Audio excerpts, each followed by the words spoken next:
Okay, seriously, am I the only one who thinks that platforming in the first-person perspective might work? I love climbing and jumping in games like Dishonored, Minecraft, Skyrim, Deus Ex the Original, Deus Ex Human Revolution, and even Borderlands and Borderlands 2, which are some of the most boring games I've played in years. Don't worry, that's just my personal opinion. There's nothing wrong with hating on my opinion, there's absolutely nothing wrong with it, that's fine. You can love Borderlands and Borderlands 2 all you want, it's just not the type of game that I enjoy. Back to the topic. There's just something really satisfying in first person platforming. Maybe it's about the perspective that makes me like it. Maybe because climbing and running games are meant for first person perspective, like rocket jumping in UT and Quake back in the good old days. First person platforming games are great, but they are old, even to the Nintendo days, and even with those games I've mentioned, the first person platforming seems a little flawed and kind of underappreciated. So I need to find that one game that makes me in first person platforming heaven.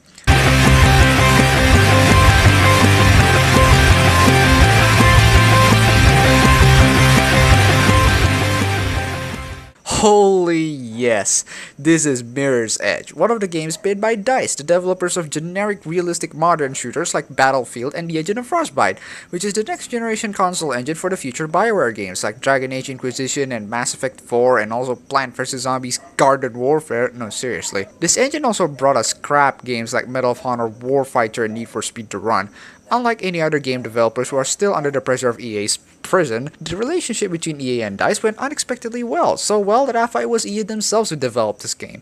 So before going anything into this video review, out of all the games published by EA that broke my heart and made me rage myself after playing it, Mirror's Edge was the least despicable and even charming if you look at its own. The core gameplay of Mirror's Edge is that it's basically first-person parkour. If you haven't heard of parkour, it's basically free running with style. You climb on buildings and small obstacles to get to this point into another. Yeah, when you actually can and basically good at it. As a fan of first-person platforming in other video games, this has gotta be my heaven, right? I am indeed quite satisfied, but I highly suggest playing the PC version. Why? Because even though it is fun using the controller, using the mouse and keyboard is the best way to experience first-person platforming ever since Quake 1. Why? This game requires a lot of looking, and the right analog stick is not really good for slowly looking around because it is slow and inaccurate. On the other hand, the mouse on the PC is fast and precise, so for the best experience, the PC version is the one that I recommend. Mirror's Edge tells the story of Faith Connors, and that's all you need to know from the storyline because Mirror's Edge is completely lazy in the story department. Alright, I'm gonna tell you anyway. So, basically, Faith Connors is a member of this organization who has people that runs on buildings called the Runners and must retrieve and send packages called the Package and must escape from evil authorities called the Authorities. Whoever's in charge for naming things in this game must have their tongues cut out by a chainsaw-footed woodpecker. The free running mechanics are one high selling point for this game and it works exactly as what it advertises. It's extremely fun to jump in from one platform into another even though you're gonna die a lot in this game from falling. You also gonna need to figure out which one is actually a ledge that you can grab and which one is actually a ledge that you can't grab. This may sound like one of the game's critical flaws, but that's not really the purpose. The game wants you to adapt in the platforming nature of itself. Don't just think that if there's a box you can climb it and use it to reach higher platforms. The game acknowledges that free running isn't all about the flawless run. It's also about adapting and learning the environment and finding the best way to get into one platform into another and also falling down a lot. This is the charm of Mirror's Edge. It's organic, smooth, and extremely realistic. It makes you to think fast so that you won't break the flow because you don't want to break the flow. Thinking fast is the actual nature of free running. Free running isn't always executing the perfect stunts and moves flawlessly. Nobody can play games like Hitman Blood Money and pull off the most perfect silent assassin rank in the first try of a level without constant trial and error. This game is also a constant trial and error, but I think it's naturally trial and error is one very big way to gain perfection. It's annoying, but it's realistic. It's a learning process that I can appreciate. Since you have to adapt with the environments, thankfully the environments in this game are some of the best I've ever seen in a while. Surprisingly, this was not Frostbite, this was Unreal Engine 3. Even though this game is almost basically white textures with a few excessively colored walls and sometimes the floor, the game still looks beautiful even though you're gonna face it like a million times with slight variations. The character animations are absolutely smooth and it really feels like you're actually in the body and climbing up stuff in phased perspective instead of an invisible guy with two floating hands. The combat, even though it wasn't nearly a big part of the game, was amazing with the melee, but not so much with the shooting.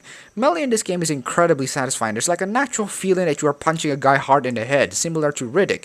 Shooting, yeah, just ignore it. It's more fun to run around hiding behind crates and punching one dude to another instead of not directly killing the guy.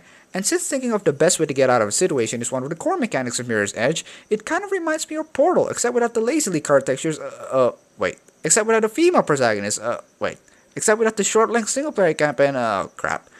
Okay, except without the game ends with a song called Still Alive. Okay, now that's taking subtle plagiarism into a whole new level of Mirror's Edge.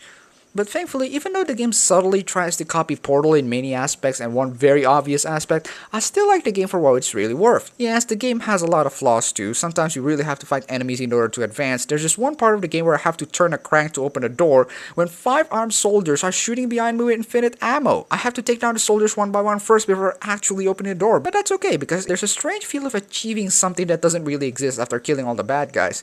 The game is pretty short too, and it could have more levels. Since you're gonna die a lot in this game, you really need to have some decent checkpoint system, which unfortunately Mirror's Edge lacks. There are also some issues with the collision detection in this game, like how you are nearly close to a pipe, but the game decides to not grab the pipe and let you fall off 10 meters from a really tall building. But I digress. Mirror's Edge in many ways is fascinating, and even though it subtly tries to copy Portal, it doesn't mean that this game gets a lower score than A. I give it based on how much fun that I have with this game.